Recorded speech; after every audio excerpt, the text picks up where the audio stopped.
Hi, welcome to day 7 of our 20-day Cunard cruise on Queen Elizabeth through the Panama Canal. Tonight we're going to talk about the main dining room and the menu for the evening. And specifically, we have 2 wonderful entrees and an absolutely perfect dessert. So welcome to our channel, Traveling with Chris and Wendy. We love to be here and talk to you about our cruising, and we love food, so I like to talk about it. It seems to extend the meal without any extra calories. All right, so first, taking a look at the menu here, we have the tomato and mozzarella appetizer. This is it was listed under the app. It's not listed as a salad, but it looks kind of like a salad. And the tomatoes are nice and red. And most of the time on Cunard, the tomatoes weren't particularly red. However, they had to have been heirloom because they were great tomatoes, reminding me of my childhood back in the 70s and 80s. And those wonderful tomatoes that your neighbors would bring you because they had too many of them, and that's how good they were. And it was not just mozzarella. As a matter of fact, the description is this: salad of tomatoes and torn mozzarella, pickled cucumber, and rustic croutons. Now, the croutons were just toasted. They weren't deep fried, so they were a little lighter than normal. The tomatoes were wonderful. The funny thing about pickled cucumbers, I'm like, isn't that just pickles? But it was just slightly pickled. And the torn mozzarella, when cheese is made, it does have a certain grain to it. And so they can shred it or tear it rather than simply cut it up. So that's what they put on the plate. You can see from the picture there. And it was tasty and different, and we liked it. All right, next, jumping into the soups, we had a shellfish bisque. And I absolutely love shellfish, any type of seafood bisque. I love it because normally I prefer the chunks of the meat in it, but in this particular case, it's obviously pureed. They did not have a single soup, did they, on the whole time? No, it was not a single soup in 20 plus days, and you could get soup at various parts of the ship. Now, we didn't exhaust every single avenue, but we ordered every soup on the main dining room menus. And there was not a single soup that was not either a broth or a puree. So this is the seafood bisque, which is a puree, and it had and the description is as follows: a shellfish bisque with aged cognac. Now, I'm not such a connoisseur of taste that I can tell you what the cognac tastes like. That looks like it might be blue cheese. It kind of has melted and risen to the top, but it doesn't have any type of a shellfish look to it there, but it was wonderfully full of seafood flavor, and I enjoyed it tremendously. And also we had chicken kakaliki broth. And I had to look up kakaliki. And what that is a Scottish soup that is typically chicken with leeks and barley. And in this particular case, it had barley in the bottom of it, because I remember this, and you can see the leeks floating in there, but it's simply the broth. So in other words, they strain a significant portion of the chunks out and just leave you nearly 100% broth, and that's typically Wendy's thing. What did you think? It was good. You can see a little bit of the leeks on top, but for the most part, it looked the same every night. I got it every night. It looked the same every night, and it tastes similar every night. I liked it. I enjoyed it though. Yeah, if you really like it, like Wendy just likes the light soups. And she typically is not a big fan of anything that's got salt in it, but in this particular case, she loves these soups. They will, this is my prediction, you can find it different, they will seem to taste the exact same every single night, the broths or the consommes. The purees are very different, but the broths all seem to taste, it doesn't matter whether it's lamb broth, beef broth, chicken broth, it tastes all the same to us. And of course, maybe that's because my palate is highly unrefined. All right. So we did not have a chicken Caesar salad tonight, but we typically love the chicken Caesar salad because it is usually well dressed and has that one single lovely anchovy on it and nice shaved Parmesan. All right, so we also had the poached salmon. Now the poached salmon almost came out looking like an entree, just like a small entree, and you could mistake that sauce there for potatoes if you just looked quickly. But it's described as olive oil poached salmon, almond bread sauce, and pepper and anchovy dressing. That's kind of unusual in that they like to make these sauces that are kind of an odd gray color. It's just not something that I've ever really noticed in American cooking, but they puree a lot of things, and they were great. And so the pepper anchovy dressing looks like it's got It almost looks like reconstituted dried tomatoes, but that's the pepper anchovy dressing. And the almond bread sauce just had a nice, light, not overwhelming taste.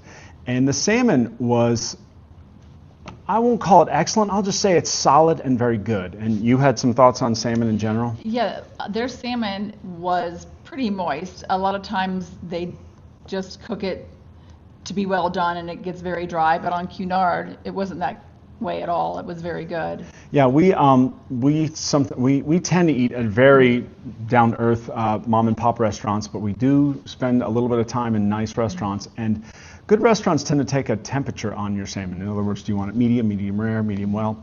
Well, the cruise ship does not, and that always makes me nervous. Whenever you're in a restaurant and you order salmon, they say thank you and then go to the next person. I'm like, wait, aren't you going to ask a temperature? It usually means it's not particularly good. I understand why they don't do it on Cunard, because it's a cruise ship and they make hundreds and thousands of these meals, and so it'd be almost impossible. And anybody who's cooked salmon at home knows that the difference between medium rare and medium well is almost a matter of seconds when you're cooking it at the proper temperature. So I think they just find it impossible to cook it properly. But what they do, and I really compliment them on, is they get good quality salmon. They do not overcook it and it's not dry. So in this particular case, it was olive oil poached. It was very moist.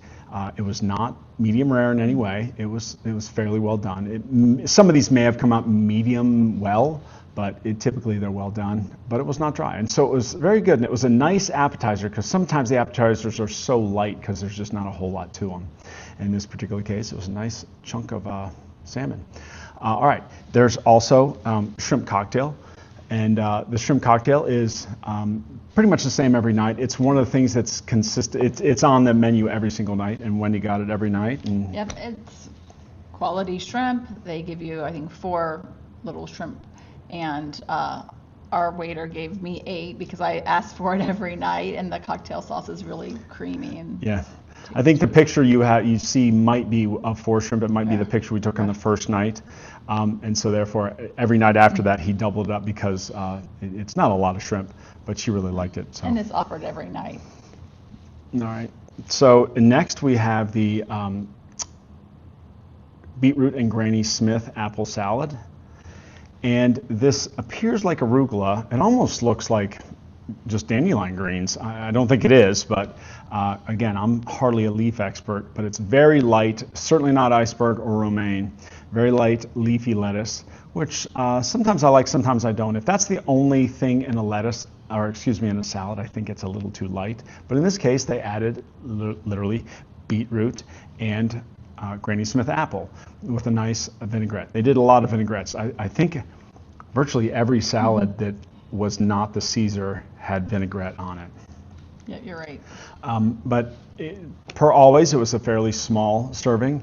It's fairly light, and it's just different. And that's probably what you get as much as anything on Cunard, is you just get a variety of things. We've been on Royal for anywhere from 4 days to 12 days.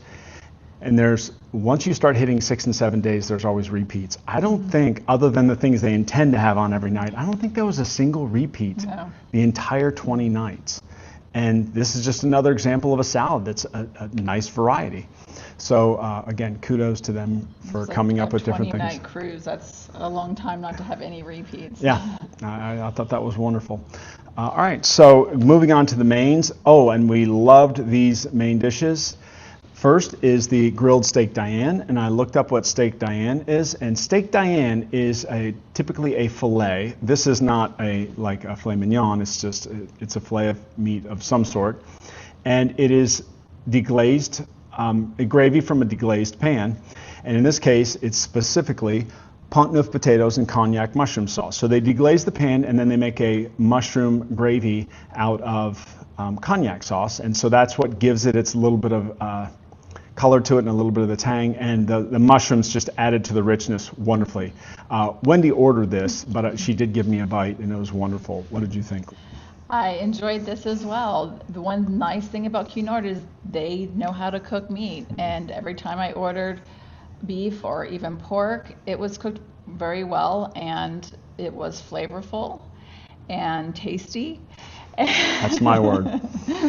Yeah, and when she means very well, she means properly. Yes. If we do have a temperature on our meat, we always ask for medium rare. But if you're wondering what Pont Neuf is a size of potato. It's a very specific type of, essentially a rectangular solid. I'm sorry, I got an engineering background, but it's a rectangular solid, so it's a large cut piece of potato, and it's often 2 or even 3 times fried. And Pont Neuf, I believe, is French for new bridge, and that's named for a specific bridge where these potatoes are often sold in Paris. So that's the grilled steak Diane. And next was mine, and was fantastic, was the pork fillet en croûte and baked apple. Now I looked up en croûte because it's been a couple of times, and I said, I need to know what that means. En croûte means in crust. So you've got a pork fillet, as in pork loin, in a crust with, it doesn't list it here. Let me read the description. It says with roasty potatoes and mustard cream sauce. It does not mention what is between the crust. As you can see there's something between the crust and the pork, and it looks probably like it's either a nut mixture or blend, or possibly even mushrooms. But again, compliments to Cunard, because they whenever they cook something that's supposed to be fried or baked, they do not let it sit in the window, and it was crispy and light as far as the pastry goes, and so I thought it was wonderful. The center was not dry whatsoever. It wasn't super well marbled or super moist, but it was good, and it certainly wasn't overdone. And I looked up their gravy, and it's a specific type of sauce. It's often called Cumberland sauce, but it's often flavored with a type of sherry, and that's why it gets that color, that slight reddish orange color, and has a little bit of extra tang to it. And as you can also see, it had a wonderful little like hash brown patty there, which they called roasty potato, and there was they called it a mustard and cream sauce. So it might have been the mustard giving it that color, but I know sometimes it has the sherry in there. So and 3, count them, 3 sprigs of asparagus. They really splurged that time. They hardly ever give you a lot of vegetables, but anyway, it was a great main. And now I'm thinking of dessert. Arguably one of the best desserts we had on the entire ship. Wendy ordered this, so all I got was a single bite of it, but this is... It's lucky you got that. Yeah. Wendy's wonderful. If I asked for the whole thing, she'd give me the whole thing. I just won't do it. Baked Alaska and flambéed with Morello cherries. Now, what Baked Alaska is, because I had to look that up too, is Baked Alaska is ice cream completely contained in meringue and then baked. And in this particular case, not only was it wonderfully toasted with those incredibly rich and wonderfully sweet cherries there, but also you can tell from, there's a close-up and then a close-up with it opened up a little bit. You can see that there's a little bit of yellow cake with ice cream in the middle there. And so absolutely wonderful. Love fluffy marshmallow. My mouth's watering. Love those cherries. And it was just absolutely adore ice cream. And I could have eaten 4 or 5 of these things if I just would have let myself do it. But I didn't. I ordered the selection of cheese and biscuits, it's called, but really it's cheese with a little bit of fruit there. And there's a couple of different slices of cheese. I believe one is Munster and one is, I can't think of it. It's a more rich cheese. I don't think it's cheddar, but it might be. And I know that little thing that looks like a walnut size thing is blue cheese. And there's also a dollop of fig mixture and a strawberry and some dried apricots. And this is like anything you'd expect. There's nothing good or bad about this. It's just if you want to try something other than a sweet dessert, you could get this. I tried it once. Not a huge fan, but I just wanted to try it sometime. But you can see from the picture whether you think you'd like it or not. And then also, we're always going to order this, the dark mousse, dark chocolate mousse. Mango, coconut, and coriander. You can see the chunks of mango on top. There's coconut sprinkled on top, and so I assume that the coriander is the sauce right there. I'm not an expert on that type of thing, but the mousse is good. And what do you think of the mousse? I enjoyed it. I like the texture, and it was really good. Okay, and we just love to cap off our meals with a little bit of sweet, and so tonight's meal was absolutely wonderful as far as the entree is concerned, and the appetizers were good, but the entrees were fantastic, and the dessert was just out of this world. And I'm just such an eater. My goodness, I wish I could just say, "Oh, this is great. Bring me 3 more of those." And, and they'll do it too. It's like, "Hey, JR, bring 3 more," and say, "Whatever you want, whatever you want." I'm like, "Oh, please don't." And then I got to go. I think the math is we eat about 6 o'clock at night, and we don't eat until the next day at about noon. So that means 18 hours till I get to eat again. I don't know how I'll survive, except for the fact that my dinner was probably 4,000 calories by the time I was finished. But anyway, we love sharing that with you, and that's day 7. We've got 13 more days to go, and we're also going to throw in the Golden Lion Pub and the Lido Grill, and we're going to throw in some port restaurants too, if you keep following us here. We're going to put out a couple videos a week. One's going to be on this series until it's done, and then one's going to be on a different topic, traveling of course, but not the dinner menu. So anyway, we love sharing this with you, and thank you.